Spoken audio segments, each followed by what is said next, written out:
Hello, everyone, and thank you for being here today. I'm excited to introduce our topic, colonial legacy and contemporary echoes. Today, we'll be exploring the fascinating ways in which history and culture continue to shape East-West relations. We'll look at how colonial histories influence modern identities, perceptions, and interactions across the regions. So, let's get started and dive into this compelling journey through cultural and historical lenses. Now, let's explore the theme of contemporary manifestations and look at how the East and West continue to differ in today's world. As we examine these key dimensions, we'll see that the contrast is not just historical, but very much alive in modern society. For instance, we notice differences in approaches to governance, with Western countries often emphasizing individual rights and democratic values, while Eastern societies may prioritize community harmony and collective well-being.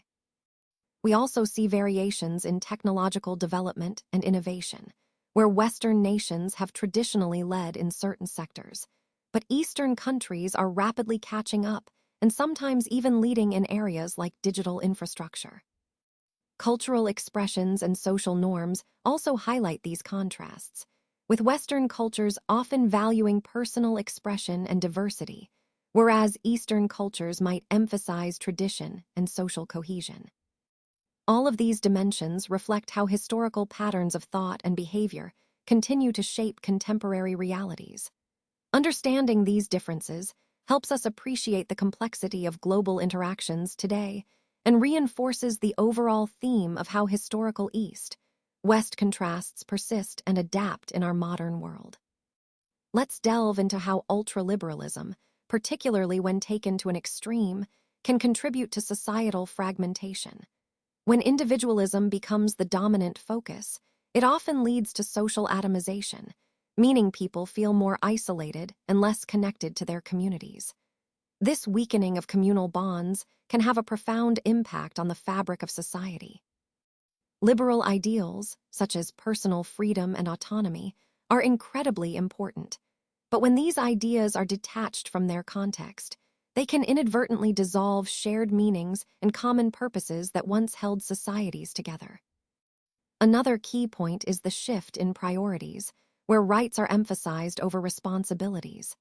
This shift can erode mutual obligations, making it harder for communities to function cohesively because people may feel less accountable to each other.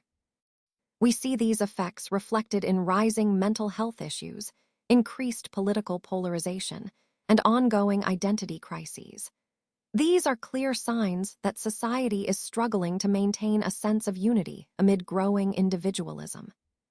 Finally, Western societies, in particular, are grappling with the challenge of balancing freedom with social cohesion. Without unifying narratives or shared stories, it's difficult to foster a sense of belonging and collective purpose.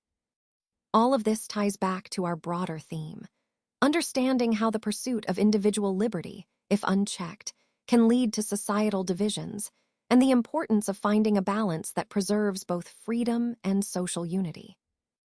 Let's take a closer look at how Chinese and Western approaches differ when it comes to understanding and applying ideas. Western methods often tend to extract ideas from their original context, which can lead to rigid generalizations that may not fit well outside of their initial setting. This process, sometimes called decontextualization, can make policies or concepts less adaptable when applied in different cultures or situations. In contrast, Chinese governance and cultural practices emphasize maintaining a strong connection to the original context. This contextual sensitivity helps create stability because solutions are grounded in historical understanding and real-world situations. It's about being adaptable, adjusting to circumstances while respecting tradition and continuity. This way of thinking keeps a strong link to history, ensuring that actions are relevant and effective over time. When we compare this to Western policy models, we often see that they can falter outside their familiar environments. That's because they're based on an embedded reasoning that considers the full context, rather than isolating ideas from their roots. Essentially, Eastern reasoning is more embedded. It's woven into the fabric of the specific situation, whereas Western logic can sometimes be more disembedded, focusing on universal principles that aren't always suitable across different cultural or societal landscapes. So, understanding these differences is key to appreciating why certain approaches work better in some contexts than others. Recognizing the importance of preserving context helps us see the strengths of Chinese thinking in creating flexible, culturally sensitive solutions, which ties back to our broader discussion on effective governance and cross-cultural understanding. Now, let's turn our attention to the Belt and Road Initiative, or BRI, as an alternative development model. What makes the BRI particularly interesting is that it represents a non-Western approach to globalization. Instead of following the traditional Western path of aid and development, the BRI focuses heavily on infrastructure development and fostering cooperation across countries. One of the key aspects here is its emphasis on long-term relational investment rather than just seeking quick, short-term profits. It's about building sustainable partnerships that can grow over time, creating mutual benefits for all involved. This approach stands in contrast to some Western strategies that often come with ideological baggage or conditionalities attached to aid. The BRI, on the other hand, offers a more straightforward vision rooted in mutual benefit and, importantly, in promoting a multipolar world where power is more evenly distributed.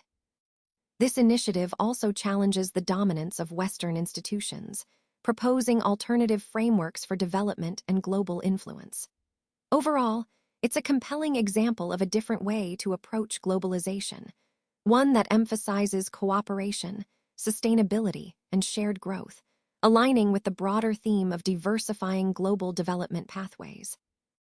Now, as we look at this final point, it's important to recognize that globalization has definitely brought us closer in physical space. More travel, more communication channels, more opportunities to connect. But surprisingly, that doesn't necessarily translate into deeper mutual understanding. In fact, often the opposite happens. Despite all our technological advances and logistical connections, cultural misunderstandings still persist. And sometimes, the exposure we get to other cultures can be quite superficial, like skimming the surface without truly grasping the depth of those cultures. This kind of shallow engagement can even reinforce stereotypes, because we're not really immersing ourselves or challenging our assumptions. What's more, our interactions are often filtered through biased frameworks, our own preconceived notions, stereotypes, or limited perspectives, so the psychological distance actually grows even wider. We might be physically close, but emotionally or psychologically, we can remain worlds apart. This brings us to a crucial point. True intercultural understanding isn't just about being in the same place or having superficial contact. It requires humility, recognizing what we don't know, and active, deep listening, really trying to understand others' perspectives.